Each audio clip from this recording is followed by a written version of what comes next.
Hey, how you doing? I found this notebook in my closet from my old college days.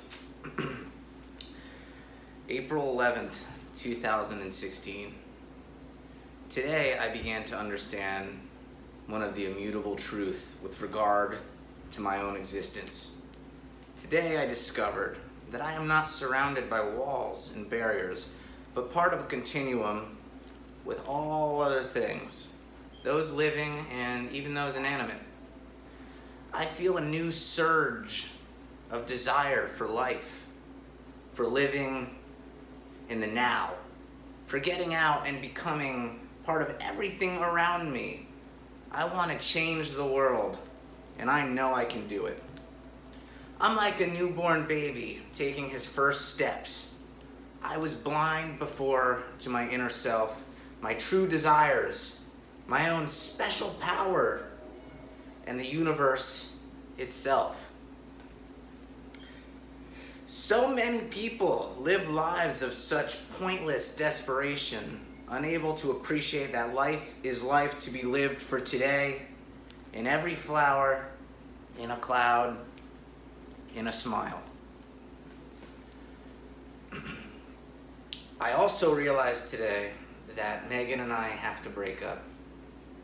I realize that her lack of imagination has been holding me back.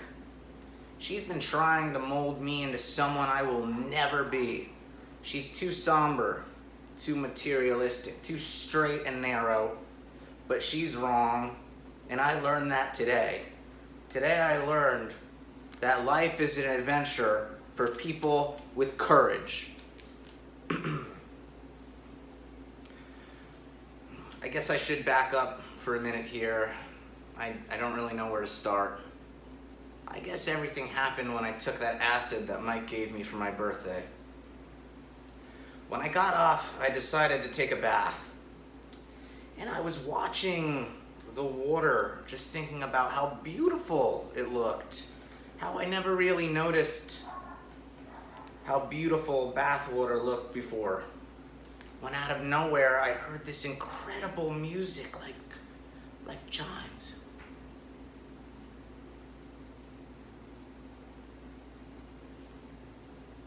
Then eventually I realized that it was the front doorbell, and then I thought to myself, I better go answer it. You never know. And I stood up and I realized that I was wet and naked, and then I thought, hey, so what? What difference does it make in the grand scheme of things? So I went to the door, and it was this girl from down the street who I never met before. I forget what she wanted, but I invited her in, and the crazy thing is, she came in. So we're in my parents' living room, and I'm naked, and she's beautiful. So I made some tea. It took me around an hour to do it. Then we just sat there and talked about everything. And I realized that I have this incredible power over people, almost messianic. She sat there with these big, beautiful eyes, and then I kissed her, and we're kissing, and I'm naked, and I had this erection, and she looked at it, and suddenly she said she had to leave, and I said, why would you do that? And we met each other's eyes for a long time, and she said, because she realized that I am a very special person, and she didn't want to ruin the moment with something as common as sex. And I understood deep down what she meant. I understood that she meant that we were connecting on a much deeper level, in a much deeper way, that it was all just too much for right now.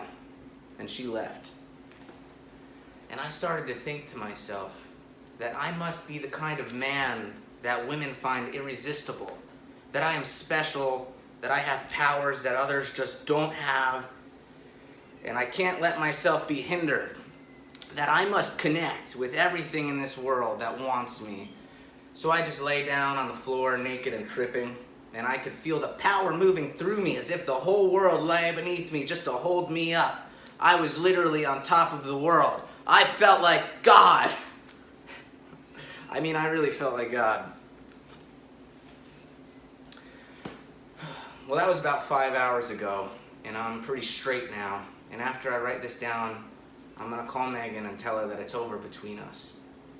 Then I'm gonna wait for my parents and tell them that I'm dropping out of community college. There's really no point in a liberal arts degree with all the potential I have within me. I've decided to take my savings, around $600, and move to Portland, Oregon for a while. That seems like a good place to begin. Until tomorrow, Louie.